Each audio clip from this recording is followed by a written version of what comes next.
This is a Singer Creative Touch 1036. This particular machine has a problem with the bobbin winding mechanism. As you can see, there's a bobbin winding latch. It has a red arrow in it, and there's two positions inside the machine. Position 1 and position 2.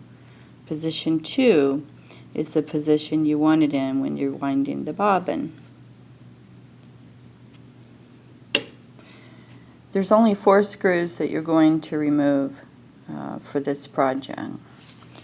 So the goal here is to get the bobbin winding cam and the bobbin winding mechanism, which you can see popping up here, in good working order so that you can wind bobbins automatically.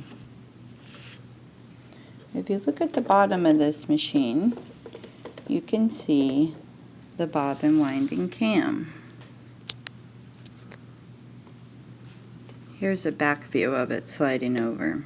Position 1, position 2. As you can see in position 2, it catches the mechanism and it pops it up. It pops a pin up so it catches the bobbin.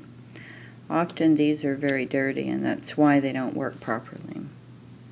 This particular machine, if you can see it, has a crack on the bobbin winding cam right here. But it doesn't affect the performance of this machine, and it will still wind bobbins. But in case you want to go ahead and repair it, you can do so very easily. You'll need a screwdriver. You'll need a small parts tool in case you need to pick up any small parts or pieces. You'll need the appropriate bobbin for this machine. It's a 181551. As you can see, it has a cross in the middle. You'll need a star bit set. This particular one's a Husky, and I use the smallest bit in the set. And then, of course, a small strip of pet-proof window or door screen. Underneath the pop-up mechanism, there is a pin. I'm not sure if you can see it here. There's a little pin, and sometimes what will happen is this little pin will come out of place. Okay? These two set screws on either side of the bobbin winding cam, they allow you to adjust the height of the cam.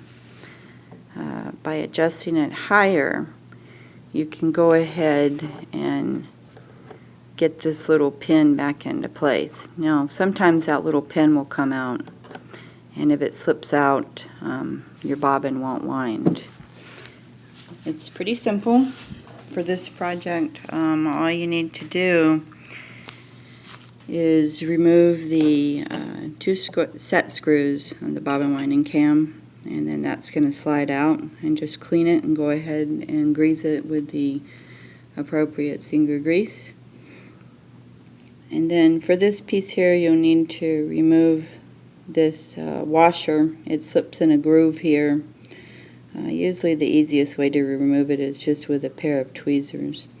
And then once that removed, as long as this cam is out of the way, this will go ahead and it will just slide out, and you can clean it and grease it. You want to make sure that both of the shafts on the bobbin winding cam and the pop-up mechanism, you want to make sure that they're clean. Once you clean and then give them a tiny bit of grease, you can go ahead and reassemble them, and you should have no problems winding your bobbin. It's a really nice feature of the automatic bobbin winder. This is where the book tells you to wrap the string around when you're winding the bobbin. But you need to also make sure that about right here in between the presser foot and where the string goes, that you hold it tight in the beginning with your hand. Make sure that when you start out winding the bobbin, you do it very slow, and then as you're going along, increase the speed, but not too fast. So I wish you luck with this project, and I'm sure you'll find that once it's completed, your machine will wind bobbins just fine.